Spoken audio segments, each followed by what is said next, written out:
네, 안녕하십니까. 여의도 너머 TV 닭간다 화요일을 책임지고 있는 앵커 경민정입니다. 반갑습니다. 오늘 고스들의 초정밀 정치해부쇼 닭간다 아주 특급 게스트들을 모셔봤습니다. 자, 이분들이 저희가 이제 10,000명에 다가서고 있거든요. 어허. 저희 구독자분들이 거의 10,000명을 육박하고 있고 이번 주 안에 돌파할 걸로 보이는데 이분들의 1등 공신이라는 이야기가 아주 많이 있습니다. 자, 소개해드리겠습니다. 김지호 민주당 대변인, 장해찬 전 국민의힘 최고위원, 이기인 현 신임 개혁신당 사무총장. 어서 오십시오. 반갑습니다. 안녕하세요. 네, 반갑습니다. 떡이라도 돌리고 해야 되는 거 아니에요? 알겠습니다. 돌리겠습니다. 아니 네. 저는 좀 이기인 사무총장님의 지금의 어떤 행보에 대해서 좀 네. 비판하고 싶습니다. 왜? 어떤 걸? 개혁신당의 고인물입니다. 아니 최고위원 이제 했다가 사무총장 다 하셨는데 아니, 사무총장 했다가 네. 그렇지. 아니 뭐 당직을 완전 독점하는 거예요. 회전문 인사지. 예? 회전문 이제 인사. 저 개혁신당 고인물 아닙니까? 전문용어로 당직 카르텔이라고 하거든요. 뱅글뱅글 돌면서 다 저거 했다 요거하고 하는. 이놈이 저거 하고 네. 저놈이 이거 하고. 아니 그럼 그렇습니다. 사무총장만 열심히 해야지. 그렇지. 왜 유튜브 세계까지 말이야. 좀 어린 대변인 좀 내보내지 말이지. 아, 근데 굉장히 합리적인 지적이세요. 그래요? 네, 그러면 네. 지금 이기인 사무총장 바로 네. 저 그 보통 이런 경우에는 출연료를 이제 기부하거나 뭐 이렇게 출연진들과 함께 나누거나. 나도 먹고 살자.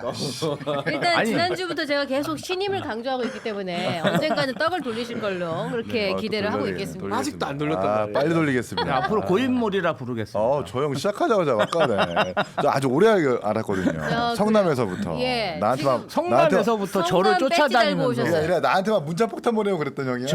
저를 쫓아다니면서 막 스토커 비슷하게 막 아니 성남에서 뭐 비리 같은 거 없어요? 좀 폭로해 없어요. 주세요. 그런 뭔가. 저의 이게 비리라고 막 폭로했는데 막 네. 진짜 먹고 살기 위한 사업점 한 거 가지고 엄청 그래. 폭로하고 다니고 당신도 같이- 먹고 살기 힘들어지니까 알겠지 이제. 같이 기초위원 나갔었을 때 같이 기초위원 나가셨던 분이고 좀 오래 알고 지낸 아 그때 사이입니다. 맞붙어서 떨어뜨리셨어요. 아니 그런 건 지역구는 아닙니다. 다른데 아, 지역구가 다르고. 다른데. 네, 아. 지역구는 다른데. 저분은 태생임 황태자입니다. 네. 뭘 황태자 꽃길만 이렇게 성남에서 정말 그렇지. 전략 공천 받아서 꽃길만 걸으신 분이고 저는 그냥 그 정도로 능력이 있다, 유능하다. 아니 이렇게 뭐 보시는 좀 거죠? 그러니까 고인물이죠.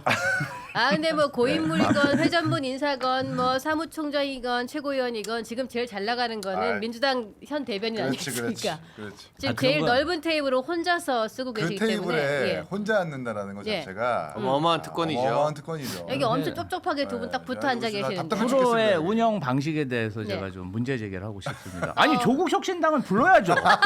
왜 안 불렀어요? 개혁신당보다 4배나 큰데. 사람이 없대요. 사람이 예? 안 나오려고 하고. 아 편파적으로. 진짜 안 예. 나온대 잘. 근데 왜 이 회사 측이 아니라 우리 이기인 총장님이 답변을 하시는지 모르겠어요. 뭔가 이 아, 유튜브 이 운영에 깊숙이 개입하는 카르텔. 저는 회사 측이기보다는 월급쟁입니다. 하루 벌어 하루 쓰는. 네. 예. 당직 아. 카르텔, 오렌지 카르텔, 카르텔이야 여기.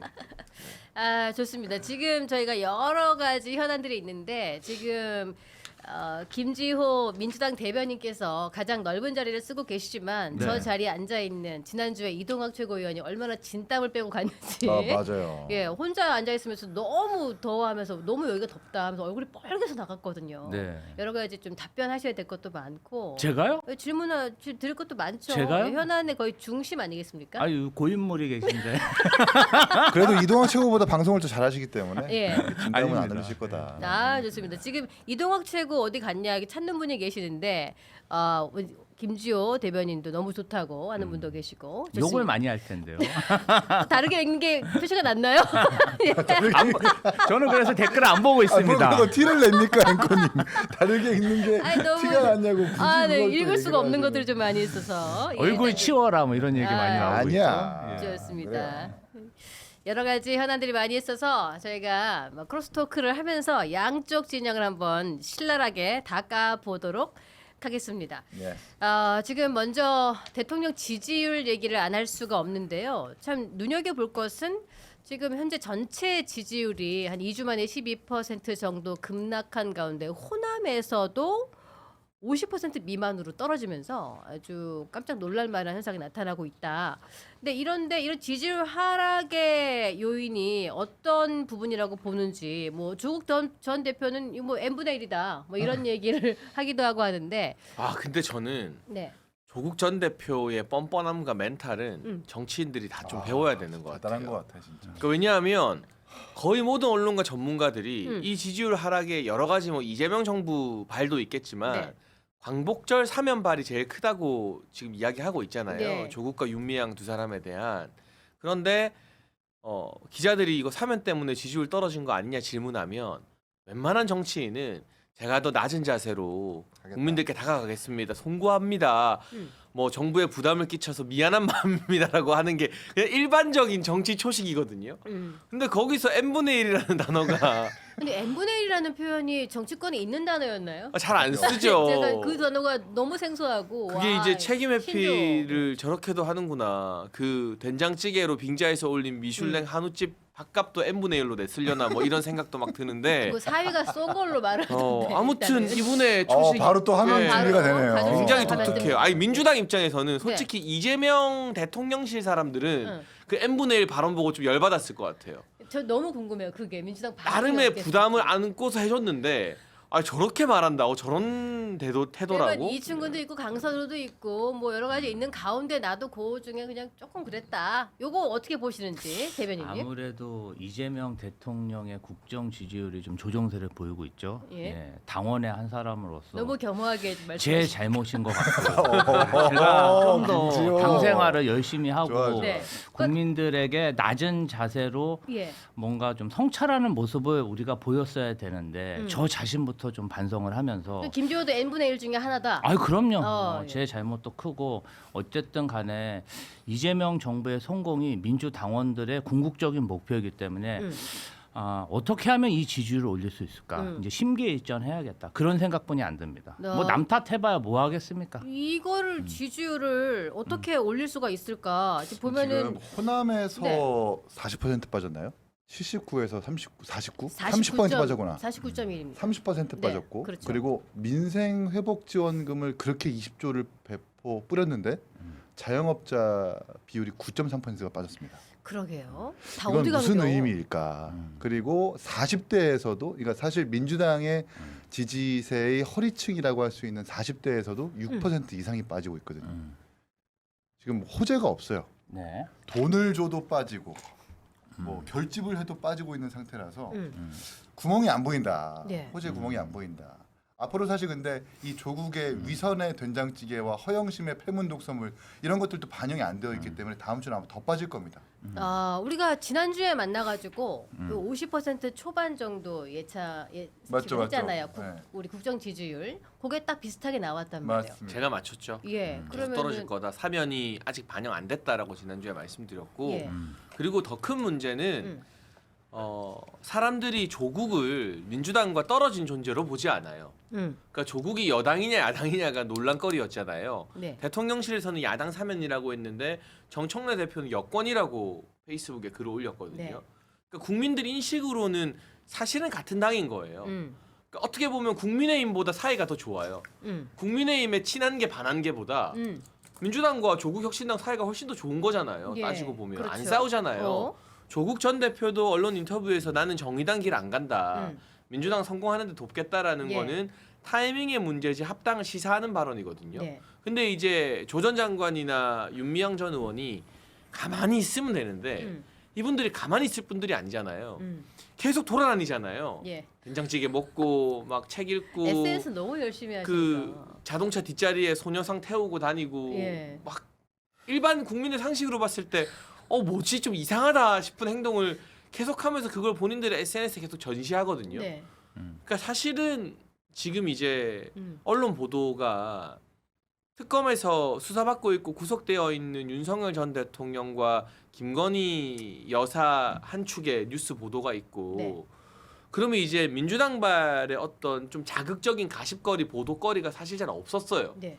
근데 이제 그 균형을 조국과 윤미향이 사면되고 기행을 저지름으로써 막 채워주는 거예요. 예. 근데 이제 특검발 윤석열, 김건희 보도는 사람들이 이제 좀 많이 익숙해졌어요. 네. 벌써 몇 달이잖아요. 우리가 그 보도를 본 게. 그렇죠. 그러니까 이제 뭐가 나와도 막 새롭거나 막 이러진 않고 그냥 피로감. 약간 이제 피로감이 있고 무덤덤해진 측면이 있는데 네. 조국과 윤미향의 기행은 이제 막 시작된 거거든요. 예. 그러니까 이제 당분간은 여권 입장에서는 좀 부담스러운 악재인 것 같아요. 정청래 당대표 당선되고 조국 윤미향 사면되고 그러니까 사면 이러면서 해주는 대신에 뒤로 어떤 약속을 했었어야 됐어요. 아, 하와이 가라.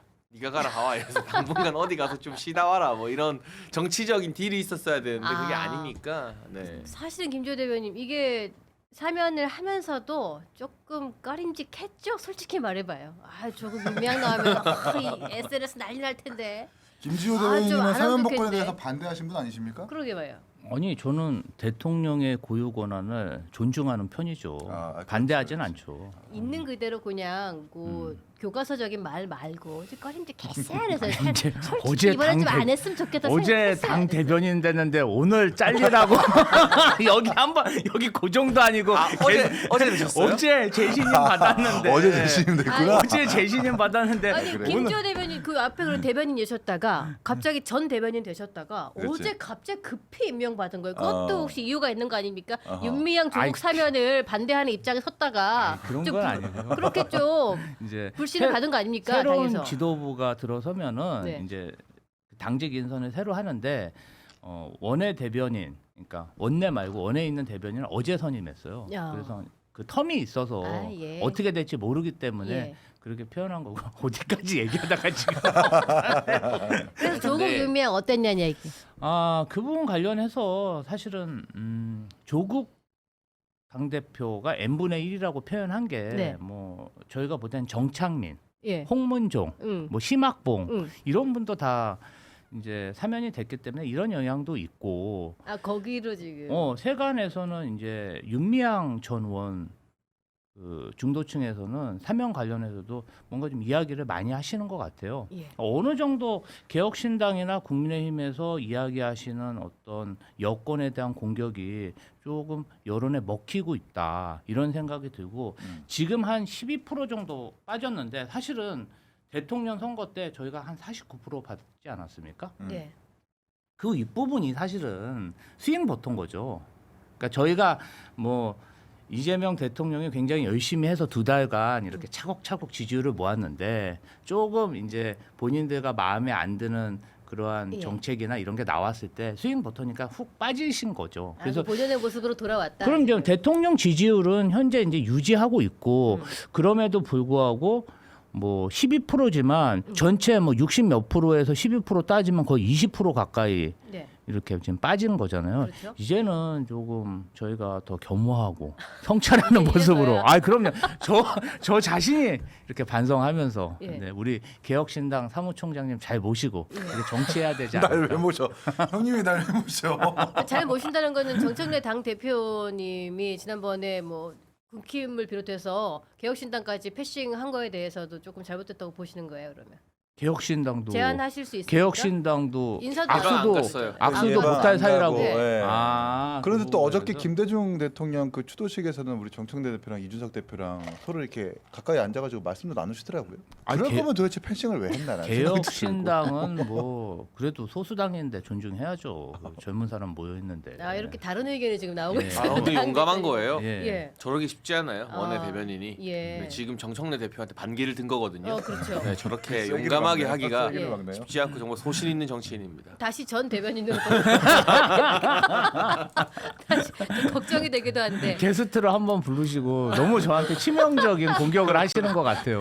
우리는 칭찬해주고 있는 아, 좀 칭찬을 엄청 해주고 있어요. 잘한다, 잘한다. 강해찬 최고위원님이 이제 복당을 하시더니 뭔가 이 칼을 갈고 오신 것 같아요. 이렇게. 여의도 너머에서 민주당 인사가 칭찬받고 가면 당에선 좋지가 않은 거예요. 조국 혁신당 제가 다음에 저 섭외할 때 제가 꼭 한 명 섭외해 갖고 올게요. 이거 너무 좋습니다. 이렇게 수적으로 이렇게 네. 안 되는 것 같아요. 저희는 민주당 입장에서 보는 조국 혁신당의 모습도 너무 관전 포인트가 또 달라서 그걸 여쭤보고 싶은 것도 있고 해서 그런데 이게 사실은 대통령 임기 이제 100일이 안 됐잖아요. 그리고 사실은 며칠 전에 자추견을 했지 않습니까? 그 정도로 자추견.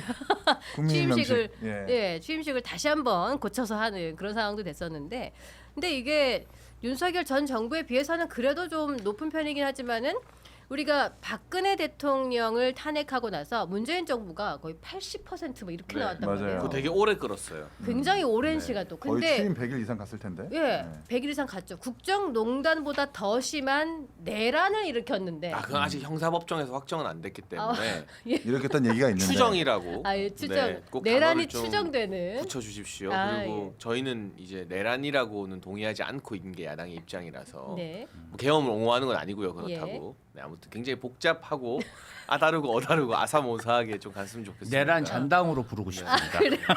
내란 잔당이 좋으십니까? 아, 그거는 말이 안 나으신가요? 되죠. 어떻게 그거는 표현하면 이 당을 표현할 수 있을까? 예를 들면 뭐 민주당이 정권만 잡으면 부동산 폭망시키는 거는 데이터로 입증됐는데 네. 뭐 부동산 폭망 잔당 뭐 이렇게 싸잡아 부르진 않잖아요. 그러니까 정권이 잘못한 게 있고 하면 저희가 안고 가고 책임을 져야 되는 건 맞는데 음흠. 그렇다고 이제 같이 국회에서 어쨌든 여야가 정치를 같이 해야 되고 국정을 같이 해야 되는데 아 난 쟤네는 대화도 못 하겠다. 예. 뭐 영석으로 만들겠다. 이런 태도는 옳지 않죠.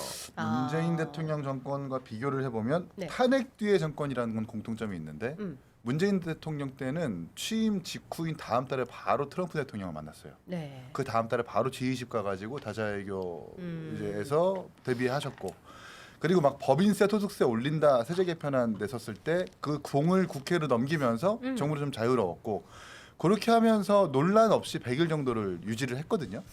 근데 이 지금 이재명 정권은 사면복권 논란이 있죠. 이춘석 차명 계좌 논란이 있죠. 또 세제 개편 논란이 있죠. 증시 개편 논란이 있죠. 논란뿐이 없으니까 지지율이 지금 오를 수 있는 요인이 없다. 윤석열 정부와 비교했었을 때도 윤석열 정부 처음 출범했을 때 52%로 시작했는데 리얼미터 기준. 네. 요 시점, 그러니까 한 80일 취임 80일 때로 비교를 해보면 그때 33%가 내려갔습니다. 그게 7월 넷째 주인데 제 기억으로는 7월 넷째 주에 뭐가 있었냐? 이준석 체리따봉이 있었거든요. 예. 그 논란이 있었을 때 한 19% 20%가 빠졌어요. 그러니까 그 정도의 폭으로 빠진다라는 거는 체감상 국민들이 지금 대단히 이재명 정부가 뭔가 실책을 하고 있고 잘못하고 있다는 걸 느끼고 있는 겁니다. 어쨌든 뭐 국정농단이든 뭐 내란으로 계엄, 추측이 계엄. 되는 의혹, 계엄 의혹. 사태든 어쨌든 불명예 퇴진을 한 전 정권 이후에 탄생했단 말이에요. 그런데 문재인 정부가 100일 동안 거의 80% 지지를 받았던데 중추적인 역할을 한 거는 뭐 개혁 정책, 소통을 위한 노력 이런 정도가 많이 반영이 됐을 거라고 보는 건데 그럼 이재명 정부에서는 그 이런 지지율 향상을 위해서 어떻게 노력을 하고 계신지 국민과 소통하기 위해서 어떻게 노력하고 계신지 좀 궁금하네요. 그렇죠. 이재명 정부에서 방송법 또 3대 특검도 네. 어찌됐든 통과시킨 거고 상법 개정안 여야 합의로 통과시키지 않았습니까? 그리고 이제 앞으로 이번 주에 노란봉투법, 3법 개정안 이런 것들 개혁적인 법안들 추진할 건데요. 물론 이런 개혁적인 법안들이 일부 수구 기득권의 반발을 불러일으킬 수 있기 때문에 지지율의 조정세는 있을 수 있지만 저는 지지율이 조금 하락하고 손해를 보더라도 이런 개혁 법안들 6개월, 1년 안에 해내야 된다고 생각합니다. 지난 3년 동안 민주당에서 한 40개 정도 개혁 법안을 윤석열 정권의 어떤 의회에서 통과시켜서 넘겼는데 모두 거부권을 행사했어요. 아직 이런 법안들이 많이 남아있기 때문에 한 6개월 안에 빨리빨리 개혁 입법을 시도할 것 같습니다. 근데 저는 이 노란봉투법 같은 경우는 오히려 빨리 추진하다가 지지율 더 까먹는다. 그리고 이게 단순히 국내 경제계만 반대하는 게 아니라 주한 이제 미국 상이나 주한 유럽 상이 등 이제 국제적인 어떤 기업들을 대표하는 예. 국내에 주둔하는 대변 단체들도 이건 좀 막아달라. 우리 그럼 회사 다 다른 나라로 옮길 수밖에 없다 경고하고 있잖아요. 그래서 대안 없이 반대하는 게 아니라 경제계가 몇 가지 독소 조항만 좀 바꿔서 통과시키라라고 이야기까지 했거든요. 네. 근데 이제 그것마저도 안 받고 원한 대로 막 고수하면 오히려 지지율 더 빠질 수 있다. 그러니까 결국 문재인 정부는 김정은 평화 사기쇼 때문에 좀 오래 먹고 살았죠.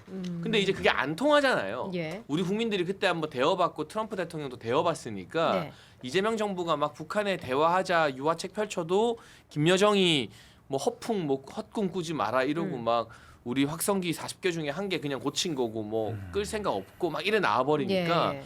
이제 북한 관련된 훈풍이 더 이상 먹히지 않는 시대가 됐고 구조적으로 그때보다 더 어렵죠.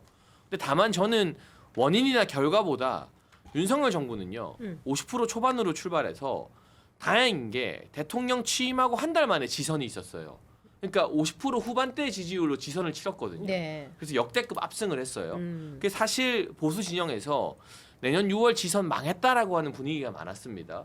근데 갑자기 2주 만에 지지율이 12%나 떨어지니까 예.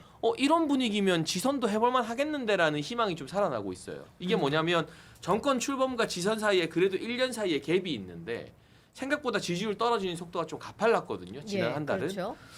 만약에 리얼미터 기준으로 이재명 정부 국정 지지율이 40% 초반대 막 이런 상황에서 지선을 치르면 예. 그러면 이제 반반 싸움 되는 거거든요. 예. 그러니까 이게 아마 민주당에서도 내년 지방선거 지난달까지 물어보면 예. 나갈 사람 줄 섰다. 음. 그리고 나가기만 하면 다 된다라고 생각했을 거예요. 부산 같은 데도 전재수한테 넘어간다는 분위기가 있었거든요. 그렇죠. 근데 한 달 사이에 분위기 많이 바뀌었어요. 그러니까 이거를 뭔가 턴어라운드 시키지 못하면 예. 내년 지선이 물론 지난번보다야 민주당이 좀 많이 가져가겠지만 지난번에 워낙 많이 저희가 이겼어서 예. 서울, 부산 같은 핵심 지역에 있어서는 민주당이 승리를 장담하기 힘든 그런 지지율로 가지 않을까. 분위기가 썩 좋아 보이지만은 않아요 지금.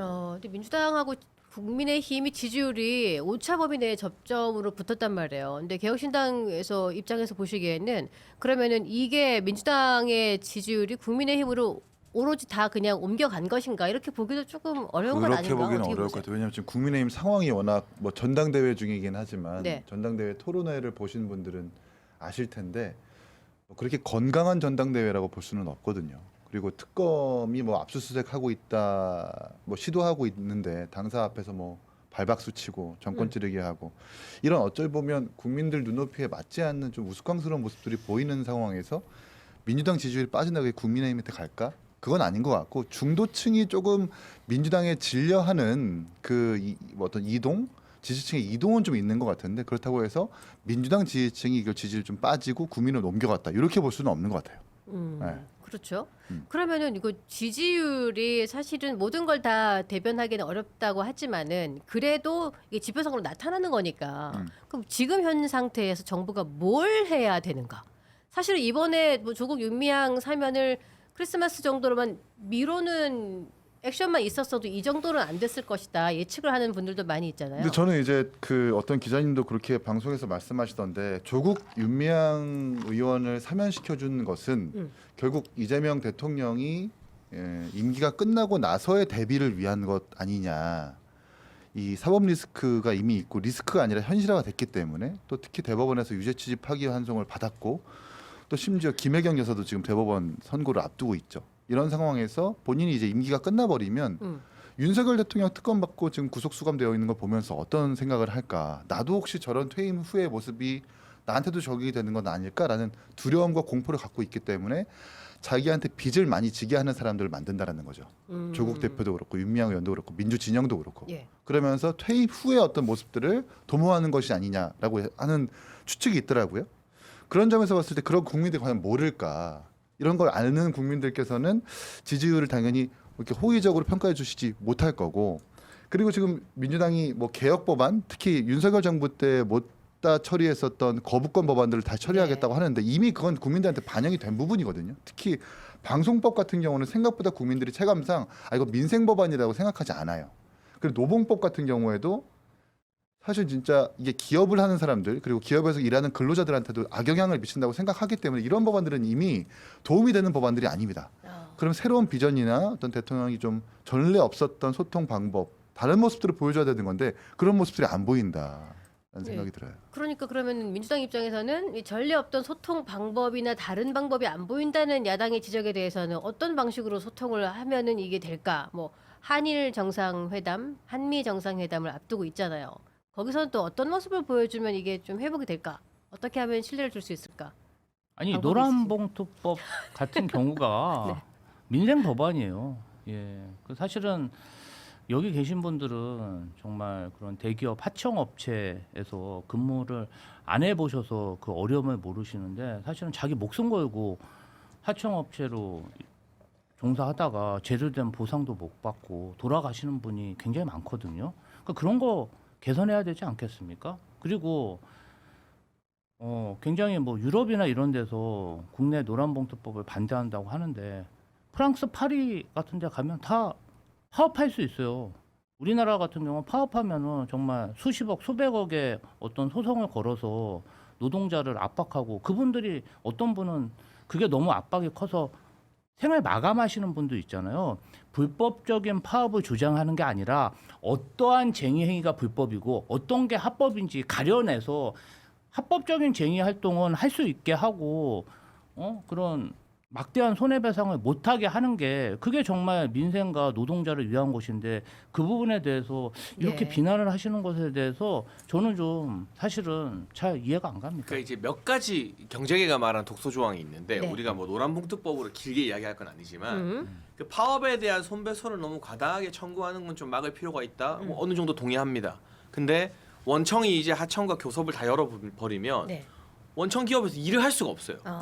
그 수백 개 하청 기업 노조들 다 들고 일어서고 하는 걸 원청 기업이 일일이 관리하고 감독할 거면 네. 하청이라는 제도 자체가 없어지고 음. 그냥 하청 기업 다 없애버리고 교섭만 하다 끝날. 대기업이 그냥 이제 모든 기업을 다 인수합병해서 해라. 근데 그렇게 되면 기업의 경쟁력이라던가 가격 경쟁력 우리가 수출로 먹고 사는데 이런 게 또 많이 약화되겠죠. 예. 그러니까 어느 정도 이 법안을 추진하는 민주당이나 이 법안을 발의한 또 노동계도 이 경제계가 막다른 골목에 몰려서 몇 개만 빼달라고 하는 거거든요. 지금 네. 다 반대하는 게 아니라 그런 거는 좀 대화할 필요가 있다. 근데 그 대화의 의지나 이런 것들이 보여지느냐 안 보여지느냐가 중요한 기준일 것 같고 네. 저는 한미 정상회담은 굉장히 어려운 자리가 될 걸로 보여지는데 한일 정상회담 같은 경우는 이재명 대통령한테 기회가 될 수 있다는 생각이 듭니다. 네. 예를 들면 진보 정부가 한일 관계 개선시키는 게 사실은 더 고평가받는 일이고요. 네. 보수 정부가 남북 관계 개선시키는 게 더 어렵고 고평가받는 일이잖아요. 그렇죠. 예. 그러니까 진보 정부가 북한 대화하는 거는 이제 아무 감동도 없고 음. 보수 정부는 또 한일 관계 미래 보자 이런 이야기 많이 하니까 원래 못하는 거 반대로 할 때 점수를 더 많이 따는 거거든요. 예. 그래서 이번에 광복절에 사실 객관적으로 좀 평가해 보자면 그 셀프 임명식이나 막 이런 건 전 되게 별로였는데 예. 메시지에서 일본과의 어떤 진취적 관계 강조한 부분은 좀 소위 말하는 덜 진보스러운 좀 개선된 모습이었거든요. 이시바 총리와의 회담에서 그런 부분을 좀 보여준다면 진짜 실용주의 맞네라는 인식을 좀 불러일으킬 수 있어서 오히려 한미회담은 트럼프 대통령이 막 이것도 요구하고 저것도 요구할 것 같아서 좀 힘들 것 같은데 한일회담이 약간 이재명 대통령한테는 조금 실용주의적 면모를 강조할 수 있는 기회가 되지 않을까? 잘 살린다면 예. 그 부분을 좀 눈여겨봐야겠죠. 자, 한미 회담을 앞두고 있으면서 또 국정 지지율 변화 추이가 눈여겨 볼 대목입니다. 자, 이제는 조국 전 대표 정치 활동을 재개한 지난주에는 조국이 없었지만 이번 주에는 조국이 있다. 이게 굉장히 다른 측면이 열려버렸는데 좀 전에 저희가 시작하면서 뭐 n분의 1 발언도 하기는 했지만은 조국 대표의 사면 이슈가 여러 가지로 영향을 많이 줘요. 특히 뭐 안철수 국민의힘 당 경선 후보는 조국 전 대표의 정치 활동 재개에 땡큐 더 가열차게 활동해 달라 뭐 이런 식으로 메시지를 던지기도 했는데 이게 조국 전 대표가 활동의 보폭을 넓히면 넓힐수록 국민의힘에 도움이 되는가? 뭐 이것도 좀 궁금해지는 부분이더라고요. 어떻게 보십니까? 국민의힘에서 우리 추미애 의원님을 보수의 어머니다. 추미애 의원님이 활동하면 할수록 보수에 도움이 된다. 그래서 이번에 법사위원장으로 저희가 지명을 했거든요. 그러니까 조국 전 대표도 보궐선거에서 국회의원 되셔가지고 혹시 압니까? 또 추미애 법사위원장 후임으로 법사위원장 하면 국민의힘이 엄청 좋아할 것 같아요. 근데 진짜 저렇게 이제 힘없는 야당을 배려해 주시면 너무 감사한 일이죠. 네. 저는 추미애 신임 법사위원장이 이 가을이 오기 전에 반드시 사고를 칠 거라고 확신합니다. 어떤 설화를 일으킬 뿐이다. 네, 이게 뭔가 그리고 일어날 것 같다. 입추 지났습니다. 왜 이렇게 당에선 반대를 하죠? 윤석열 정부 때는요. 이 국민의힘이 소수지만 여당이었어요. 예. 그러니까 야당의 강경파 인사들이 막 세게 하는데 나름의 당기가 있었어요. 어쨌든 야당이었으니까. 네. 근데 지금은 여당이죠. 예. 다수당이죠. 행정과 입법뿐만이 아니라 사실상 사법까지도 장악했다고 국민들이 인식하고 있거든요. 네. 많은 언론의 이 오래된 논설위원이나 선배들이 옛날 총재 시절도 이재명 대통령처럼 권력이 강하지는 않았다라고 평가를 막 하잖아요. 예. 사설이나 칼럼에서. 그러니까 이재명 대통령과 민주당이 가지고 있는 권력 집중도가 예. 대한민국 그 민주화 직선제 이후에 거의 최고조 정점인 것 같아요. 예. 제가 봤을 때는. 까딱 잘못하면 개헌 저지선 넘길 정도인 음. 거잖아요. 근데 그런 상황에서 강경파들이 막 야당을 몰아붙이고 세게 윽박 지르고 하면 개딸들은 막 박수 치겠지만 예. 전체 국민 정서에는 아 이거 너무 오만하네, 너무 독주하네라는 견제 심리가 발동을 할 수밖에 없거든요. 그러니까 그게 투쟁하고 자기들이 야당일 때는 좀 먹히는 카드일 수 있지만 네. 입장이 바뀌었으면 힘 있는 사람이 좀 양보해주고 약간 균형을 맞추는 걸 우리 국민들이 좋아해요. 네. 그러니까 선거 때 표시 왔다 갔다 하고 그 윤석열 정부 때 있었던 지방선거 기준으로 보면 말도 안 되게 국민의힘이 압승을 해버렸거든요. 예. 세종까지도 이겼어요. 네. 근데 그게 총선 때 또 완전 뒤집혀 버리잖아요. 그러니까 이 표심이라는 게 아 이제 다 넘어왔다고 안심하는 순간 기가 막히게 균형을 찾아가는 게 우리나라 국민들 민심이라서 네. 저런 어떤 추미애 같은 분들 또 조국 전 장관처럼 본인 형도 안 살고 나오자마자 국민의힘을 뭐 영성 만들겠다 이런 메시지 내면서 네. 막 돌아다니는 분들이 막 득세하고 전면에 나서는 게 국민의힘 입장에서는 가려운데 긁어주는 거죠. 아 덕분에 우리가 핍박받는 야당 이미지를 가져갈 수 있으니까. 그러니까 그게 되게 파격적이었어요. 그 표현 자체가. 그래서 정청래 당대표는 이렇게 얘기를 했지 않습니까? 뭐 내란 세력과 악수하지 않겠다. 뭐 이렇게 표현했고 조국 전 대표는 출소를 하면서 첫 인터뷰에서 그렇게 얘기했잖아요. 반으로 줄이겠다. 의석수를 반으로 줄이겠다. 마음 같아서는 영석으로 만들고 싶다. 뭐 이런 식의 발언을 한단 말이에요. 이런 좀 가열찬 행보를 보이고 있는데 이 발언들에 대해서는 어떻게 생각하세요? 문제가 많죠. 아니, 그러니까 이 조국 대표한테 최고의 형벌은 징역형이나 감옥형이 아니라 SNS 금지령이라는 말까지 있을 정도로 너무 관종기가 좀 다분하고 심지어 어느 정도냐면 과거에 이제 아내분이죠. 정경심 교수님이 구속 수감됐을 때 본인의 헬스장에서 턱걸이 자랑하는 거 올려가지고 문매 맞았다가 글 내린 그렇죠. 적도 기억나네요. 있을 만큼 이분이 그렇게 막 되게 복잡하고 정무적으로 뭔가 고찰하는 사람이 아닙니다. 그냥 단세포예요. 자랑하고 싶은 거 자랑하고 그냥 생각 없이 그냥 계속해서 국민의힘 비판만 하면 본인한테 이익이 온다라고 생각하는 단세포이기 때문에 이 사람을 그렇게 막 되게 아주 고찰적인 평론을 할 필요는 없다. 대신 국민의힘이나 야당 입장에서는 물론 조국혁신당도 야당이지만 이렇게 조국 대표가 계속 활개치게 놔두는 것 도움이 확실히 됩니다. 반성이 없는 거잖아요. 1, 2, 3심에서 유죄를 받았고 또 검찰의 무도한 어떤 수사 때문에 뭐 억울하다고 표현을 하지만 근데 결국 검찰이 선고하고 구형하고 혼자 단독적으로 주차하는 것이 아니잖아요. 법원이 판단해 주는 건 아닙니까? 입시 비리에 대해서 1, 2, 3심 유죄를 받았지만 반성 없이 본인의 어떤 사면복권이 마치 뭔가 광복의 어떤 일제로부터 해방된 것과 비슷한 것처럼 등치되는 막 그런 표현까지 지금 오늘 또 SNS에 올리더라고요. 이런 모습을 보면서 국민들이 뭐라고 판단하겠습니까? 실용정부, 이재명 정부에서 어떻게 이런 사람을 사면복권해주지 안 되겠다라고 자연스럽게 이어질 수 있기 때문에 분명히 국민의힘까지는 아니어도 다른 주체들한테 이익이 되는 것은 확실하다는 생각이 들어요. 김조 대변인께서는 그럼 조국 대표가 나와서 가장 먼저 어떤 활동을 할 거라고 생각을 하셨어요? 아니 뭐 식사하시고 정치 활동 하시는 거라 사실은 뭐 조국 전 대표가 과거에 민주당에 계셨었어요. 활동도 많이 하시고 네. 민주당 인사의 후원회장도 하시고 도움을 많이 준 건 사실인데 지금은 사실은 호남에서는 굉장히 경쟁 관계가 치열하고 호남에서 단체장 선거나 보궐선거 있을 때 굉장히 치열하게 싸웁니다. 지지층 사이에서. 예. 그래서 같은 여건이라고 보기엔 좀 무리가 있다. 경쟁 상대다 이렇게 생각하고요. 아까 뭐 야당하고 협의가 없다. 일방적이다. 아니 정창민, 홍문종, 심학봉 텔레그램을 보냈을 때 눈웃음도 보내고 진짜 그 야당 누구죠? 우리 대표님 비상대책위원장님 송원석 원내대표. 송원석 비대위원장님하고 저희 그런 사이입니다. 말로는 저렇게 하지만 네. 대화가 되고 있는 사이고요. 아니 국민의힘을 타격 준다면 의석수에서 개혁신당이 좋은 거 아니에요? 뭔가 좀 좋은 개혁신당하고 조국혁 신당하고 콜라보레이션을 해야 되는 거 아닙니까? 소수당끼리? 좋습니까, 이런 게? 예, 좋은 아니 좋을 건가요? 것 같은데 뭔가 좀 도움을 주려고 하는 것 저희는 같은데. 반사이익으로 생존하는 정당은 아니고요. 우리가 잘하는 정당. 아니 그래도 뭐 나쁜 얘기는 아니잖아요. 아, 그럼요. 경쟁하는 관계지 않습니까? 아, 저희 국민의힘하고 개혁신당 사촌형제라서 예? 네, 사촌이라 가지고 네. 아니 국민의힘하고 이런 진짜 개혁신당하고 본 적이 같은 계열은 아니잖아요. 아 그럼요. 예. 그렇죠. 그러면은 이거는 진짜 해주기 바랬어요. 저는 이 말씀을 여쭤보고 싶었던 건데 조국 전 대표가 사면돼서 나와가지고 진짜 2030 청년들에게 그래도 사과를 해야 되지 않나. 아 그렇죠. 이거는 진짜 하고 넘어가야 되는데 이런 활동들을 안 하고 뭐 된장찌개 식사하시고 이런 거 할 수 있죠. 그런데 그런 문맥을 맞는 거에 대해서 근데 이런 댓글이 달렸어요. 뭐 몇 번의 사과한다고 해서 그들의 마음이 열리겠나? 뭐 앞으로 내가 내 효용성을 보여주겠다 이런 말을 하니까 댓글이 어떻게 달리냐면 사과라는 건 상대방이 받아주든 안 받아주든 간에 자기 잘못을 뉘우치고 반성하는 마음을 전하는 것이다. 그렇죠. 이런 얘기를 해요. 이런 부분은 이 2030 마음이 뭐 사과한다고 열리겠냐? 이 발언에 대해서는 어떻게 생각하시는지 의견 좀 주세요.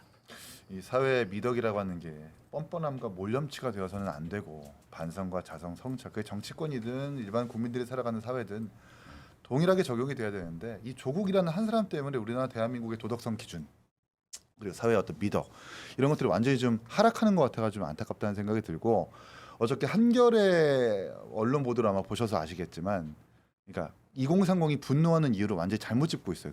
그냥 남들한테 제공할 수 없는 인턴십을 제공했으니까 그게 문제다라는 식으로 얘기를 하거든요. 근데 그게 아니거든요. 표창장 위조하고 본인들이 가지고 있는 권한으로 입시 비리를 저지른 것이 문제인데 완전히 다르게 해석을 하고 그게 모르겠어요. 그렇게 해석을 하는 건지 알고도 그러는 건지 모르겠는데 계속 그렇게 뻔뻔하게 얘기하는 것 야당한테 도움이 되는 거죠. 근데 이게 골 때리는 게 내년 6월에 선거 나오겠다고 이미 선언하셨잖아요. 네 해버렸어요. 그게 뭐 시장 선거든 국회의원이든 우회적으로 하지 않고 그냥 네. 해버렸어요. 그러니까 저는 시장보다는 국회의원 재보궐 나올 가능성이 높다고 보는데 근데 어쨌거나 그러면 상대 후보가 있을 거잖아요. 예. 뭐 단일화를 안 하면 민주당 후보도 일단 단일화 전엔 나올 거고 그렇죠. 국민의힘 후보도 있을 거고 예. 근데 질문을 해요. 입시 비리 저지른 거 맞냐? 그거 아니라고 하면 바로 허위사실 공표예요. 당선 무효예요. 그렇죠. 왜냐하면은 죄가 이 형이 사면된 거지 죄가 불인정된 건 아니기 때문에 재심으로 무죄받은 게 아니기 때문에 그러면 거기서 대답을 못하거나 말을 빙빙 돌리는 것들이 또 다시 화제가 돼요. 그러니까 이게 내년 6월에 재보궐 선거와 지방 선거에 조국 전 대표의 출마가 민주당 전체 선거에도 악영향을 끼쳐요. 왜냐? 단일화 안 해줄 겁니까? 결국 그 지역구는 단일화 해줘야 되고 그럼 사람들은 조국을 사실상 범민주당 후보로 볼 텐데 그러니까 이런 어떤 족쇄들이 아직 남아 있는 거예요.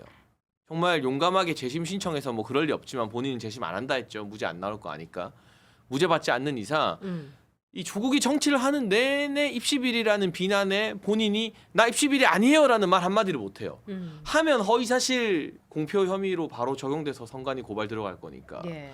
그러니까 이런 것들이 아마 앞으로 조국 전 대표가 돌아다니고 선거하는 데 있어서 조국 개인의 문제가 아니라 민주당과 진보 진영의 부담으로 영향을 끼치게 된다. 예. 그게 민주당 입장에서는 지금 제일 머리 아플 일일 것 같습니다. 숙명여고 쌍둥이 사건 저도 SNS에 올리기도 했는데 예. 그 어떤 기자님이 취재를 하셨대요. 그 이제 교무부장이라고 하는 그 아버지 시험지 유출의 당사자인 그 이제 취직이 안 돼가지고 지방에서 기름 나오면서 생계를 유지하고 있다고 하고 그 쌍둥이 자매는 집 밖으로 나오질 않는답니다. 그러니까 밥만 넣어주면 밥을 먹고 그릇만 내어주는 그런 생활을 계속해서 유지하고 있대요. 그러니까 물론 형태는 다르고 입시 어떤 단위와 단계는 다르지만 같은 입시 비리 범죄의 범주 안에 들어간단 말입니다. 일반 국민들이 봤을 때 숙명여고 쌍둥이의 시험지 유출 사건의 당사자들은 저렇게 자신들의 책임을 저런 식으로 지고 있는데 조국 대표는 정치인이라는 이유만으로 진영에 어떤 소속되어 있다는 이유만으로 저렇게 뭔가 구국의 영웅처럼 환영받으면서 뭔가 정치인으로서 저렇게 뭔가 재기의 발판을 마련해 줘야 되는가 이렇게 형평성이 무너지는 듯한 이런 모습들을 국민들이 어떻게 평가할까 아마 이게 두고두고 민주당한테 악영향으로 끼쳐질 수 있다는 생각이 들어요. 민주당 입장에서 보기에는 또 뭔가 난감한 것도 있고 하실 말씀도 있고 할 것 같아요. 아니 뭐 조국 혁신당 전임 당 대표를 자꾸 민주당한테 따지니까 왜 그러냐면 호남 중진 박지원 의원께서 예. 연일 민주당과 조국혁신당의 합당을 주장하고 계시잖아요. 조국 당 대표를 두둔한 건 아니잖아요. 그리고 같이 가야 된다 이렇게 하니까. 정치 공학적으로 내년에 지방선거가 있으니 네. 호남에서 치열한 경쟁이 있을 것 같으니 그러지 말고 합당하는 게 어떻겠냐. 또 그분이 지도부 의원도 아니고 개인적인 의견을 얘기하시는 거니까 저희 당의 공식 입장도 아니고 조국 당대표에 대한 그런 입장은 사실은 조국 대표나 조국 당에 물어봐야 될 것 같아요. 사실 엄연히 다른 당이고 저희 정말 단양 선거할 때 져가지고 당원들이 굉장히 화가 많이 나 있는 상황입니다. 여러 가지 조국 전 대표의 어떤 범죄 혐의 이런 것에 대해서 얘기하시는데 어쨌든 간에 이분이 법무부 장관이 아니었으면 그 당시 그 배우자 그다음에 자녀까지 이렇게 수사가 번질 리도 없었고 무리하게 검찰권 남용해서 수사해서 죄가 되면 다 압수수색하고 다 별건으로 기소하고 그래서 재판 받고 5년 동안 또 그 배우자도 형을 살고 본인도 감옥에 간 거 아닙니까? 저는 국민의힘이나 개혁신당에서 지금 특검에서 압수수색 받을 때 환영합니다. 이러고 받고 있습니까? 다 본인들도 다 이유가 있지? 지금 윤석열 정부만큼 그다음 한동훈 전 대표만큼 그렇게 가혹하게 검찰 막 이계청 막 이렇게 해서 지금 수사하고 있습니까? 그런 거 아니잖아요. 근데 이 부분 관련해서 정치권에서 정치적인 문제를 사법권을 동원해서 검찰권을 동원해서 이렇게 남용하는 거 저 큰 문제라고 생각하고요. 어쨌든 이 부분 관련해서는 조국 혁신당에서 답변해야 된다. 민주당한테 이렇게 얘기하는 아니, 근데 것은 왜- 저는 좀 부당하다고 생각합니다. 그러니까 연관성- 제가 조국 혁신당의 대변인이 아니에요. 너무합니다. 아니, 연관성이 없다고 볼 수가 없는 게 대통령이 사면을 해주셨잖아요. 그러게. 문제는 입당을 해야 그리고 제가 변호를 하죠. 문재인- 사면만 했잖아요. 문재인 정부의 법무부 장관 출신이고 그 사실상 친문 진영의 적자라는 평가를 받는 것 아닙니까? 그러니까 예. 박지원 의원도 합당하자 말자 이러고 있는 거고 내년 지방선거에서 연대하자 말자 이러고 있는 상황에서 대변인께서 같은 진영에 있는 조국 혁신당의 조국 대표를 옹호해줘야지 비판하겠습니까 이거? 근데 비판도 안 맞습니까? 하잖아요. 아니, 입당하고 좀 사무총장님 좀 입당 좀 시켜주세요. 저 그러면. 지호 형님한테 이거 설득하고 싶은 건 네. 뭐 가족을 도륙했다, 뭐 딸에 대해서 과도한 수사 검찰권을 남용했다 그 말씀을 안 하는 게 전 도움이 된다고 보는 게 네. 이른바 조민 씨의 7대 허위 스펙들 다 유죄로 판결 났어요. 동양대 표창장 위조하고 무슨 부산 아쿠아팰리스 호텔 인턴한 것도 사실이 아니었고 법원에서 7개의 범죄를 다 유죄를 인정했단 말입니다. 검찰권이 무슨 남용을 해요? 그러니까 검찰이. 이게 이 가족들이 다 수사받은 게 너무 과도하다라고 하려면 이게 지금 사는 모습을 보고 짠하고 가슴이 아파야 되는데 지금 너무 잘 살아. 국회의원 당 만들어가지고 대권 주자라고 막 이렇게 하고 예. 있고 딸은 얼마 전에 유튜브 보니까 또 모수 갔다 왔어. 예. 어디 다른 40만 아니 모수 갈 유튜버. 수 있지 미슐랭 3스타. 저도 그런데 좋아해요. 많이 다니고. 네. 그러니까 아, 그렇습니까? 화장품 사업하면서 막 돈 되게 잘 벌다고 해외 하고 수출하고. 막, 예. 그러니까 이게 저 잘못 저질러서 벌 받고 도륙된 가족 맞아라고 했을 때 지금 너무 잘 먹고 잘 사는 게 전 나쁘다고 생각하지 않아요. 예. 근데 그거를 너무 전시하고 과시하고 있는데 아까 우리 이기인 사무총장이 말한 비슷하게 입시 비리로 전국 화제가 됐던 예. 숙명여고 쌍둥이 가족은 부부 이혼했죠.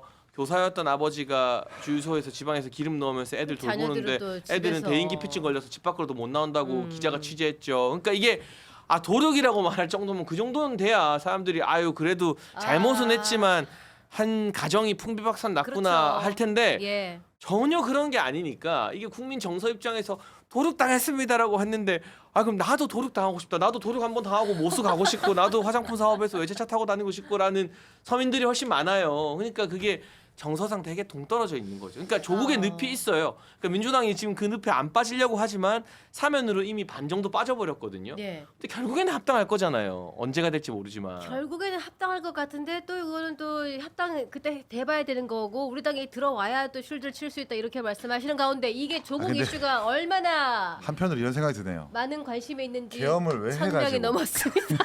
내가 했어? 계엄을 왜 해가지고? 내가 했냐고. 왜 내 어깨를 치면서 말을 해? 계엄을 왜 했어? 왜? 아니 조국 얘기하면서 1,000명 넘었는데 계엄 얘기하니까 바로 960명으로 떨어졌어. 아, 어떡하면 좋아. 그래요? 금지. 근데 계엄을 아 계엄 때문에 너무 개업 속상한 안 분이 했으면은 많아요. 뭐 개업신당은 뼈나 추렸을 것 같아요. 거기도 저기도 한번 왜 제대로 털려야 이준석 돼. 내쫓았어 왜? 난 반대했었어. 아 그래 맞아. 스스로 나가신 거 아니에요? 아니에요. 일단 도륙 당하고 싶다 그 말이 포인트인 것 같네요. 도륙당하면 유튜브 바로 40만 됩니다. 화장품 막 막 한국 그 완판하고 사면 태국 복권 진출하고 때문 아저씨들이 화장품 다 사주고 막. 제가 틈만 나면은 우리 그 장해찬 전 최고위원님의 예. 어떤 행보나 이런 거 과거 이력을 보고 특검에서 수사해야 된다. 이렇게 방송 가서 제가 발언하도록 하겠습니다. 진짜 못됐다. 일단 지호 형이 이렇게 저 성질이 고약한 사람이 아니거든. 방송하면서 고약해졌어. 가진 자의 여유다. 너무 약이 후배한테 오르고요. 특검 수사받으라고 하는 게 정말 아니, 우리가 수사- 얼마나 칭찬을 해드렸는데 수사 지금. 제가- 받고 싶으시다면서요? 그러면은 궁금한 게 하나만 여쭤볼게요. 네네. 내가 만약에 조국이었으면은 감옥에서 나올 때 이것부터 했겠다. 뭐부터 했을 것 같아? 된장찌개야, 아니면은 어디 뭐 참배하는 거야, 어디 뭐 저 봉화마을 찾아가는 거 뭐 하는 거예요? 아니 근데 예? 된장찌개 먹으면 안 되나요? 된장찌개를 먹을 수 있죠. 예, 근데 그걸 가족- SNS에 이렇게 자랑할 아니, 그러니까 건 아니지. 가족들하고 저는 그래요. 아, 된장찌개를 먹고 싶다. 아니 저는 뭐 먹을 수 있다고 생각합니다. 사과 2030 사과보다 아니, 된장찌개부터. 조국 전 대표가 그 출소해서 나와서 사과를 하셨어요. 저를 비판하시는 분들의 비판도 잘 알고 있다. 그 부분에 대해서 반성하고 성찰하겠다. 이런 뉘앙스로 말씀을 하셨어요. 제가 분명히 뉘앙스로 부족하지 않을까? 제가 그 말하는 거 분명히 들었어요. 근데 그런 부분은 하나도 얘기 안 하고 다른 부분만 프레임을 가지고 이야기하시는 거잖아요. 전문을 한번 보세요. 저 분명히 들었습니다. 예. 그러니까- 사과를 했다는 거에 대해서. 저 같으면은 호남에 있는 시골 마을 같은 데 가서 네. 약간 주민들과 어울리면서 낮은 자세로 봉사활동하거나 네. 그런 거 그건 좀 이상하지. 아니야 지금 이제 곧 농번기잖아. 그러니까 그런 정청래 좀- 당대표가 했어. 그러니까 좀 고생하는 모습 보이고 약간 아 저 사람 그래도 진짜 반성했구나. 그러니까 감옥 갔다 왔더니 그렇지. 사람 달라졌구나. 아. 뭐가 됐든. 네. 그리고 조국 전 대표 같은 경우는 SNS 일주일만 끊어도 언론이 사람 달라졌다, 조국 바뀌었다 막 이럴 거거든요. 그럴 것 같은데. 그냥 여기 예. 조국 방송으로 바꿨으면 좋겠어. 여의도 넘어 조국. 아, 저희는 조국 방송 이런 것보다는 잘 팔리는 방송을 해야 됩니다. 근데 오늘 와, 처음으로 1000명 이제 넘었어요. 1000명 넘고 하니까 아, 우리도 일곱 명이나 여의도 넘어 와. 조국만 있는 것 같아. 조국 진짜. 덕을 좀 아니, 보고. 조국 시장 제가 섭외 갖고 올게요. 지금은 거기 옆에 조국 대신으로 예. 예, 민주당의 입장에서 듣고 있으니까 더 재미가 있는 것 같아요. 아, 그리고 지금 저희 김혜영님이 계좌로 5만 원. 감사합니다. 감사합니다. 슈퍼챗 많이 써주셨는데. 예. 그리고 앞에 또 슈퍼챗을 1000명 가자 하시면서 또 글로벌 요다님이 또 현금 5,000원. 예, 감사합니다. 감사합니다. 예, 이긴 장해찬 김지호 조합도 재미있네요. 아침을 여의도 너머로 시작합니다 하셨어요. 예, 고맙습니다. 보통 제가 있는 방송에서 다 조합이 좋다고 얘기하더라고요. 네. 네. 욕이 많을 텐데. 김민정 앵커님이 크게 웃으시네. 너무 오랜만에 피곤하세요? 아주 이 몸이 훤하게 아, 들어가시게 아주 아니, 시원하게 웃으시네. 이기인 사무총장님이 이렇게 네. 사석이나 방송에서는 다정스럽게 얘기하는데 네. 뭔가 허점만 보이면 신세를 완전히 조지는. 저희 진영에서는 이기인 조심해라. 저의 미소를 절대 속지 마라. 살인 미소다. 쥐약이다. 그 이런 신세를 거냐. 쥐약이요? 아니 뭐 웃으면서 얘기했다가 뒤에 저거는 칼을 저 꺼내. 분석에 저도 좀 동의합니다. 어떤 면에서 좀 사람 보면 좋은 줄 알았는데 네. 전당대회 때 한번 붙어보니까 막 있는 말 없는 말 할 말 안 한 말 막 다 하고 막 그동안 주소 들었던 얘기 다 모아가지고 다 해버려 그냥. 예. 무서운 사람이에요. 무서운 사람이 저 웃는 얼굴이 가면인 거죠. 저러니까 사무총장까지 하는 겁니다. 최고위원 다음에 사무총장 쉬운 거 아닙니다. 젊은 그러니까 나이에. 당 대표가 안 되는 것 같네. 젊은 나이에 대단합니다. 대단한 이기인 신임 사무총장을 모시고. 저는 언제 한번 저렇게 한번 화려한 스펙 진짜 부럽습니다. 제일 화려한 거는 대변인님이세요. 전 대변인이었다가 현 대변인이었다가 다시 전 될 정도의 지금 민주당을 잘한다. 향한 불편한 이야기가 잘한다, 오가고 잘한다. 있는데 좋습니다. 예, 지금 최고의 고수분들을 모시고 있는 관계로 1,015명이 넘었습니다. 감사합니다. 오늘 네. 회식하나요?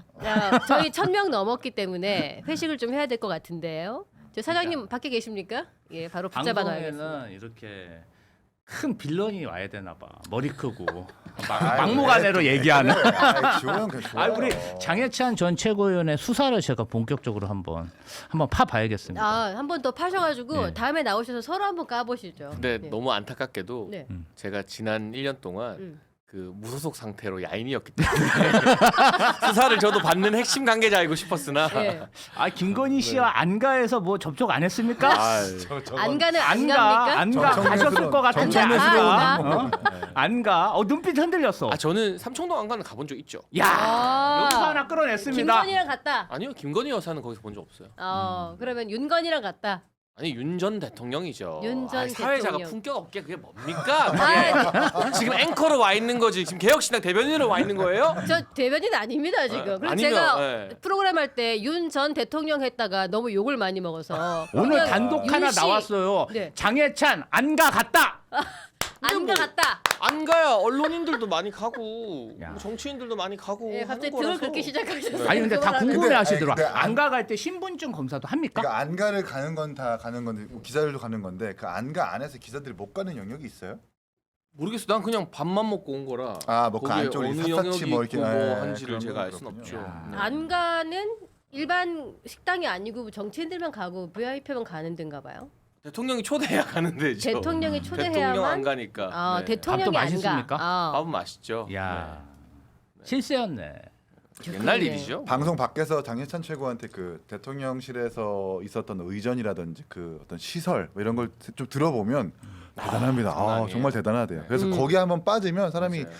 뭐 헤어나오지 못할 것 같다 당연히 막 이런 예. 생각이 든다고. 권력이 저도 이제 가까이서 옆에서 겪는 줄로 본 거지만 아 무섭구나. 그러니까 이게 왜 권력자들이 그 자리에 올라가면 되기 전과는 좀 달라지는가라는 네. 거를 뭐 이게 저도 간접 체험해보고 보면 한편으로는 이게 보수 진보를 떠나서 의전이 너무 과한 것 같다는 생각도 들고 이게 거의 진짜 왕처럼 의전을 하니까 네. 그게 근데 뭐 특정 대통령의 문제가 아니라 의전이나 경호는 안 바뀌어요. 예. 정권 바뀌어도 그 사람들이 그냥 그대로 해요. 예. 그 공무원들이라서. 그 늘공이죠. 그야말로 왕처럼. 근데 그 대우해준다. 프로토콜 자체가 좀 탈권위적으로 이제 좀 바뀌어야 되는 거 아닌가 싶은 생각도 들고 네. 아무튼 그래요. 그래서 이재명 대통령도 뭐 뿐만 아니라 모든 권력자들이 항상 아 나는 안 그래야지 하다가도 사람이라는 게 옆에서 이렇게 막 해주면 그게 익숙해지면서 변하게 되는 거거든요. 그게 몸이 편해지면 마음도 머리도 아 나는 이걸 영원히 누릴 수 있는 사람이야라고 바꾸기 쉽기 때문에 아무튼 조심해야 되는 것 그런 같아요. 윤석열 대통령께서 지금 구속 수감돼 있어가지고 참 권력이 무상하다는 걸 느끼시지 않겠습니까? 안타깝죠. 정치인들이 참 네. 잘 새기고 정치를 조심해야 해야 돼요, 되겠다는 정말. 생각이 듭니다. 근데 이제 그 장해찬 전 최고위원님 말씀이 굳이 대통령뿐 아니라 뭐 국회의원, 네. 맞아요. 지방 정부 수장, 아. 저도 이제 비서관으로 국회의원 비서관도 해보고 네. 광역단체장 비서관도 해보고 이렇게 해봤는데 예.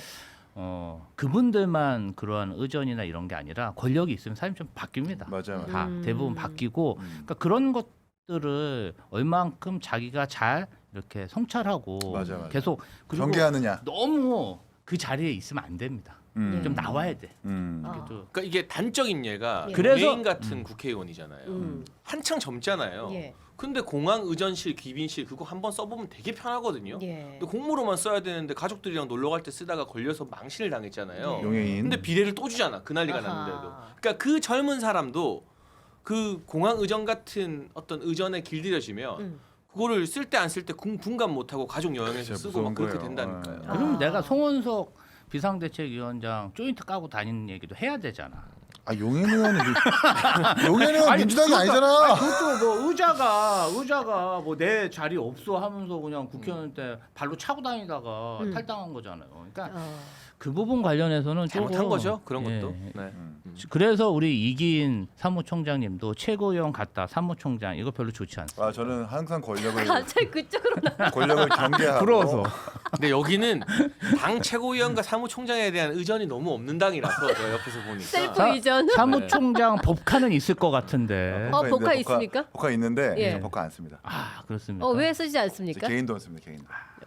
그 이유가 있을 것 같은데요. 가급적 법인카드 안 쓰고 왜냐하면 제가 그렇게 법인카드를 막 비판해 왔는데 네. 지금까지 이재명 정부부터 시작해서 다른 어떤 법인카드 업무 추진비 그렇게 비판해 왔는데 제가 법인카드 써봐요. 가정생활을 쓸 어떻게 수 합니까? 있는데 그 법인카드 자체가 사실 세금이고 나라의 어떤 뭐 국민들이 내주는 어떤 돈이기 때문에 어떻게든 꼬투리 잡힌단 말입니다. 그냥 꼬투리 안 잡히기 위해서도 잘 안 쓰려고 해요.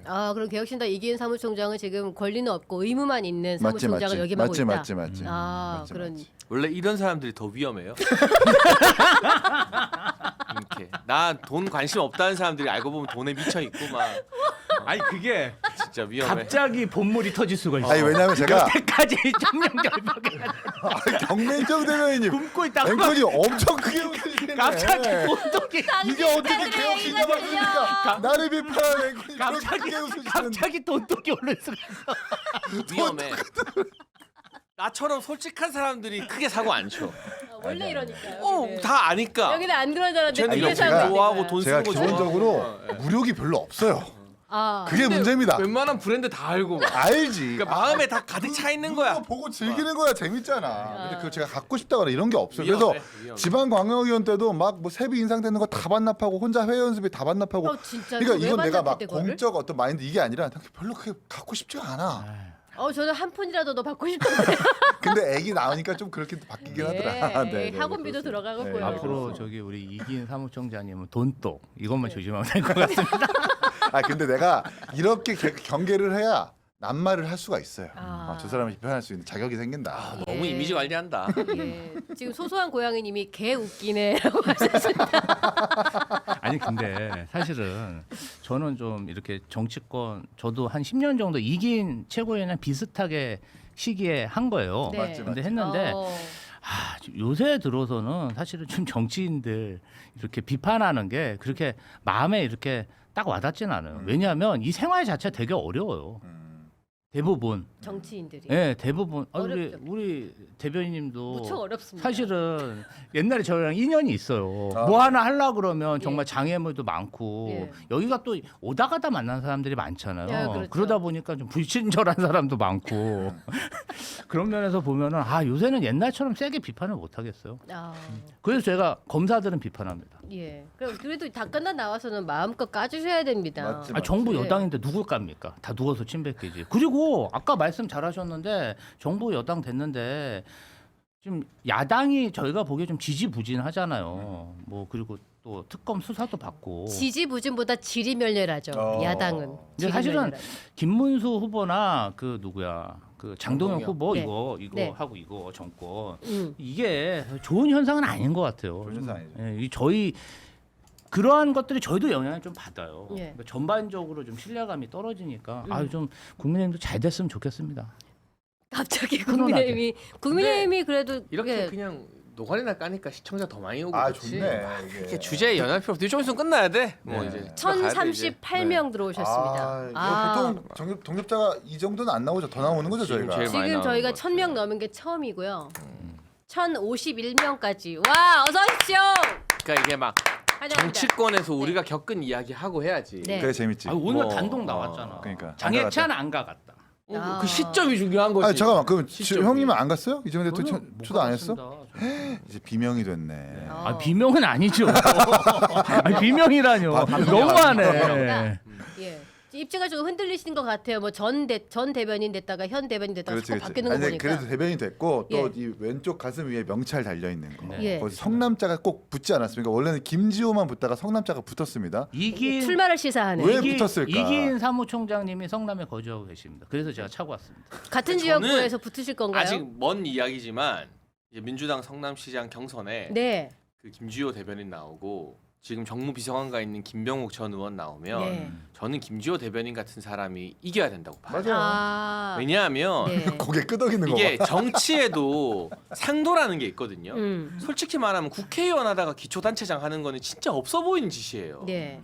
왜냐하면은 젊은 사람들이 이렇게 시의원, 도의원하고 기초단체장, 구청장이나 시장하고 그 다음에 행정경험 쌓아서 국회의원 도전하는 게 이 제일 바람직한 루트거든요. 예. 지방자치와 이 민주주의 의회 정치에서. 근데 역으로 이제 할 거 다 하고 뭐 이거 했다가 저거 했다가 다시 뒤로 왔다가 그러니까 국회의장 했던 사람들이 총리 가는 것도 진짜 모양 빠진 일이고요. 맞아요, 정세균 맞아요. 이런 사람들이 맞아요. 했던 거는. 그러니까 그거는 좀 선배들이 상도나 어떤 도의 후배들이 클 수 있는 토양을 좀 지켜주는 게 맞다고 봐요. 그래서 그 둘 중에 누가 더 훌륭하고 좋고를 떠나서 저는 김병욱 비서관이 제 고등학교 선배예요. 네. 잘은 모르지만. 배종고. 네, 근데 그래도 아닌 건 아닌 거지. 음. 그러니까 그 정도 높은 자리 갔으면 자기는 더 높은 데 도전하고 더 어려운 걸 도전해야지. 네. 그거는 진짜 상도가 아니라고 봐요. 아. 우리 장해찬 전 최고위원님에 대한 수사 촉구 포기하겠습니다. 아, 뭐야? 바로 철회하는 거야? 철회하겠습니다. 협치다 협치. 우리가 우리가 그리고 50 전인데 우리가 청년은 아니지만 50 전인데 청년 대동단결 해야겠네. 이거 뭐 바꿔야겠어. 지우 형이 저렇게 말랑말랑한 사람이네. 없이 사는 사람끼리 돕고 삽시다. 그래. 아, 이건 그건 장기찬 최고가 없지는 않아. 사람이 참 표리부동하다. 한때 안가를 출입했지. 아 근데 이거는 당을 떠나서 맞는 말이잖아. 진짜. 그래 맞아요. 아, 국회의원 했다가 지방선거 뭐 단체장 또 나가겠다고 하는 것 자체가 그리고 막 거기 떨어지죠. 또 국회의원 또 나갈 거라고. 이거는 그렇지도 않은 아니야. 그건 근데 아닌 저는 것 같아. 지금 국민의힘에서 시장하고 있는 신상진 시장도 저는 별로 안 좋아해요. 거예요. 4선을 했는데 뭘 시장이야. 맞아. 그거 나가면서 젊은 사람들 이기고 나간 거잖아요. 뭐 당내 경선은 예. 했지만 그럼 정치가 그렇게 되면 아 그리고 안 돼요. 김병호 의원 뭐 정무비서관 한다면서 맨 성남에서 행사 다니고 있고 그게 뭐예요? 대통령 보좌하면서 비서관 일을 해야지 열심히 해야지. 근데 이제 제가 이제 우리 이재명 대통령하고 한 6년 정도 생활하고 외곽 단체에서 한 5년 그러니까 11년 됐거든요. 네. 근데 우리 대통령한테 배운 게 있어요. 어떤 건가요? 우리 대통령은 항상 높은 곳을 위해서 이렇게 갔어요. 성남시장일 때도 나는 꿈이 대통령이야. 참모들도 대통령 꿈을 가지라. 참모에 그러한 걸 갖춰야 돼. 그리고 그 주변에 항상 새로운 사람이 와요. 예. 그게 밀려나. 경쟁력이 없으면. 그러니까 과거에 보면 이재명 대통령하고 고만고만하게 정치했던 사람, 더 위상이 높았던 사람, 그런 사람들이 사실은 지금 대통령 대부분 안 됐잖아요. 그러니까 정치인이라면 계속 도전해야 되지 않을까? 그거는 대통령한테 배운 것 같아요. 계속 그 편안한 생활에 안주하면 발전이 없다. 그래서 이분들이 나중에 크게 될 겁니다. 그래서 편안한 생활에 안주하면은 정치인으로서는 답이 없다. 이런 기조하에 지금 국민의힘에서는 김문수 후보가 농성을 하고 있지 않습니까? 맞아요. 아주 힘든 농성을 하고 계신데 그런 거는 좀 국힘에서 보기에도 입장이 좀 많이 갈릴 것 같아요. 이런 거 마지막 아이템으로 여기 좀 하고 끝내죠. 특검을 분쇄하는 정권 찌르기. 동의하십니까? 얍. 되게 저거 영상 혹시 보시는 분 계시는지 모르겠는데 저렇게 막 발박수 치시고 정권 찌르기 하다가 뒤에서 엘리베이터가 열려서 사람이 내리려고 그러는데 어이구 저 운동하고 계시고 빨리 뒤로 빠지고 도망갔어요. 그럼 일어나서 인사를 아주 깍듯하게 한다고 그러니까 저는 들었어요. 제가 볼 때는 뭐 이렇게 뭐 과시용이라고 좀 보는 게 아무래도 김문수 후보님이 조금 연세가 있으시잖아요. 근데 당대표 후보이시기도 하고 또 지금 장동영 후보가 좀 매섭게 치고 올라오고 있는 것 아닙니까? 네. 그 맥이 같잖아요. 친윤 주류의 어떤 그런 메시지를 계속 장동영 후보가 좀 강하게 내고 있는 상황에서 나는 이렇게 건재하다, 건강상으로도 문제가 없다라고 하는 것을 저런 식으로 표현하는 게 아닌가 싶은데 국민의힘 주류 당원들한테는 뭐 먹힐 수도 있겠어요. 근데 저게 과연 중도층, 이 전당대회를 바라보고 있는 보편적인 국민들한테 그 국민 눈높이에 맞느냐? 라고 생각했을 땐 저는 그건 아닌 것 같습니다. 그래도 체력 검증에서는 좀 얼추 통과가 되고 있는 것이 아닌가. 이거 본인이 아직도 물론 내가 건재하다 이거를 좀 과시하고 있는 것 같은데. 아무튼 보시기에. 저는 30대지만 저 자세가 안 돼요. 저 자세가 저는 안 돼요. 제 허리 건강으로. 저 요가 자세가 안 된다고. 저게 돼? 뒤집어지는 게? 되지. 나 시도는 안 해봤는데 그걸 해봤나 봐요 이인성 시도를 할 총장은. 엄두도 안 나는 자세긴 해. 예. 저게 저건 될 거예요, 장철 그런가? 후보가. 그럼. 근데 아무튼 이제 70대 이상이니까 고령의 정치인들은 끊임없이 자기의 건강을 증명해야 되는 페널티가 있거든요. 네. 맞아요. 그런 차원에서로 보이는데 근데 좀 요즘의 미디어는 이런 하나하나가 짤방이 돼서 확 퍼지잖아요. 네. 근데 저게 저는 효과적으로 보이진 않는다. 음. 정권 지르기나 저런 운동이 예. 그러니까 당사 농성까지는 그래도 지지층이 결집시킬 수 있는 카드인데 자칫 나의 어떤 행동이나 말 한마디가 희화화돼서 짤방으로 도는 걸 되게 주의해야 된다. 표를 얻기는 힘들어도 날리기는 너무 쉬운 세상이잖아요. 네, 저는 그렇죠. 저 사진을 가지고 얻어지는 표보다는 날아간 표가 더 많겠죠. 냉정하게 분석하면. 그러면은 요거는 지금 민주당에서 보시기에는 민주당이 지금 n분의 1 대통령 지지율 하락 악재로 좀 힘든 상황인데 이런 거는 민주당의 좀 호재라고 보십니까? 근데 이제 국민의 힘에 대한 국민들의 기대치 자체가 워낙 바닥이니까 저러한 행동을 해도 특별히 당에서 큰 문제라고 생각도 안 하는 것 같고요. 근데 민주당에서 빠진 지지율이 국민의힘으로 이렇게 60% 옮겨간단 말이에요. 그것도 참 뭐 나타나는 지표니까 어떻게 설명해야 될지. 이제 뭐 ARS는 그렇게 보이기도 하는데 뭐 전황답 같은 경우는 또 그렇지 않은 양상도 보이기 때문에 그리고 장동혁 후보 이거잖아요, 이거에 뭐 정권 찌르기 김문수 후보 이건데 저는 뭐 그게 국민들한테 높은 평가를 받아서 지지를 받는다고 생각하지는 않아요. 어떻게 보면은 굉장히 정치를 희화화하고 뭔가 자신들의 지지층을 결집해서 당대표가 되겠다는 욕심이 크다 보니까 네. 저런 행동들이 나온다고 생각합니다. 하여튼 민주당에서 저런 행동하면요 아마 후보직 바로 박탈당할 겁니다. 근데 이제 국민의힘에서는 저런 일이 그냥 비일비재하게 이루어지고 있으니까 글쎄요 이게 참 남의 당 일이라 뭐 드라이하게 이야기하기도 그렇고 재밌게 보고 있습니다. 네, 지금 박호교님은 쟁기 자세 혈액 순환의 직방이라고. 아 저게 쟁기 자세예요. 쟁기 자세. 잘못하면 디스크 오지 않나? 그러니까 저게 오히려 되게 척추에 무리가 될 수도 있는데. 건강하셔도 건강 방송이군요. 이렇게 하셨고. 아니 근데 거기 그 방의 어떤 배경에 비친 조명 조도를 보면 카메라가 비치고 있고 그 조명이 켜져 있는 걸 알고 있거든요. 난 그런 상황이라면 저런 자세를 못 할 것 같은데 저게 굳이 했다라는 거는 그리고 대선 끝나고 나서도 막 그 산스장이라고 한 거예요 하나요? 거기서 막 훌라후프 돌리시고 그러셨잖아요.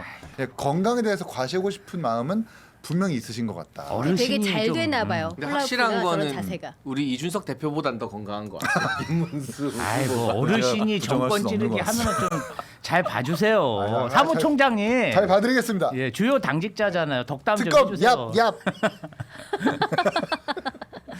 아, 지금 그러면 보니까 개혁신당 얘기도 좀 하지 이 말씀하셨어요. 지금 개혁신당에서는 뭐 지금 상황이라면은 뭘 하면 좋을지, 만약에 전당대회를 하고 있으면 뭘 하는 게 가장 어필하기가 좋을지. 전당대회 끝나고 오늘 이제 그 3명의 원내 의원이 네. 우원식 국회의장을 예방을 합니다. 아, 사무총장과 함께. 그러시군요. 드디어 이 지도부가 출범한다는 걸 본격적으로 국회의장에게 알리고 뭐 여러 가지 좀 프로젝트가 같이 공동 추진되고 있는데 또 사무총장이라서 제가 얘기하면 아니 원내 의원들도 얘기를 방송에서 안 하는데 사무총장이 얘기하는 게 맞느냐라고 지금 지탄받을 수 있기 때문에. 오 근데 개혁신당 이번에 연찬회한 거는 네. 행사 잘했다고 기자들이 호평하더라고요. 어떤 면에서 좋다 하든가요? 그러니까 이전에는 이렇게 원래 연찬회 자체가 그냥 당직자들이랑 기자들이랑 술 먹고 노는 거예요. 친해지고. 네. 근데 그런 기본적인 것들이 잘 없었는데 그러니까 양당에선 다 하는 거거든요. 네. 매번 지도부 바뀌면. 그러니까 그런 것들을 이제 신임 사무총장 들어오고 그래도 이 짬밥이라는 게 있잖아요. 예. 이 실무 짬밥이 있으니까 양당 하는 것처럼 어려운 처지지만 이렇게 하려고 하는 것 자체를 기자들이 좀 좋게 평가하는 것 같습니다. 그 연찬회에서 또 대표도 막 직접 PPT 만들어가지고 비전 발표도 하고 원래는 1박 2일로 연찬회를 자주들 많이들 맞아요. 가요. 네. 근데 우리 당내에서도 이제 유부남파와 비유부남파가 좀 나눠져가지고 1박 2일로 가자 아니다라는 주장이 맞붙기도 했는데 가자는 주인가요? 1박 2일로? 아 저는 아닙니다. 아. 저는 아닙니다. 애기 어쨌든 때문에? 그러니까 당일로 좀 네. 간소하고 담백하게 하려고 노력했는데 그래도 장재천 최고 얘기한 것처럼 그런 평가가 있는 것 같아서 다행이다는 생각이 드네요. 그러네요. 여러 가지 이슈들을 이야기를 해봤는데 저희가 뭐 얘기 많이 꽉꽉 채워서 나누느라고 잠깐 안내를 못 드렸어요. 지금 슈퍼챗과 후원 계좌 열려 있습니다. 따뜻한 후원 기다리고 있고 여러분의 관심과 사랑으로 저희가 열심히 방송을 만들 수 있는 동력이 생깁니다. 그리고 광고칸도 비어 있거든요. 먹는 거, 쓰는 거, 입는 거 뭐든지 열심히 광고해드리겠습니다. 성남총각님 10,000원의 슈퍼챗. 국힘은 친 한 개만 막으면 80%는 성공한 거죠. 그러셨어요. 네, 감사합니다. 후원 감사드리겠습니다. 여러 가지 문자들도 되게 많이 주셨고 저희 채팅창에도 어마어마하게 많은 메시지들이 올라왔는데 저희가 소개를 다 일일이 못 해드려도 저희 멤버들이 이렇게 돌아가는 중간에도 다 보거든요. 그러니까 함께해 주셔서 너무 감사하다는 그런 말씀 드리겠습니다. 이렇게 세 분 대화 나누니까 너무 좋네요. 좀 고생 많이 하셨죠? 저희가 계속 아니요, 질문을 저 많이 해가지고. 되게 즐거웠고 네. 그리고 이제 우리 이기인 사무총장님하고 장해찬 전 최고위원님하고 대화를 해보니까 네. 이분들 좀 새롭구나. 원래 아닌 것 같았는데 오늘 아니, 보니까 좀 괜찮다. 아니 그동안 방송을 잘 안 본 것 같아요. 아니, 또 안 이렇게 본것 막 같고. 틀이 잡힌 방송에서의 그거랑 네. 이렇게 편하게 하는 거랑 또 딱딱한 다르니까. 방송에서는 이렇게 못하는데 사실은 네. 꼰대 같지 않아서 좋았던 것 같아요. 이런 되게 솔직하게 그 어떻게 보면은 그것도 당 문화잖아요. 네. 근데 굉장히 솔직하게 이야기하시는 게 굉장히 인상적이었습니다. 그러면은 다음에도 조국 혁신당 없이 혼자 나와서 같이 해주시죠. 조국신당 제가 섭외해갖고 올게요. 같이 원 플러스 원입니까? 대변인님 섭외하면은 바로 한번 같이 오는 걸로. 예, 더 다양한 분들과 함께 저희 알찬 시간 계속 준비하도록 하겠습니다. 저는 화요일을 맡고 있는 경민정이었고요. 네, 지금까지 세 분 감사합니다. 저희 내일 다시 뵐게요. 고맙습니다. 감사합니다.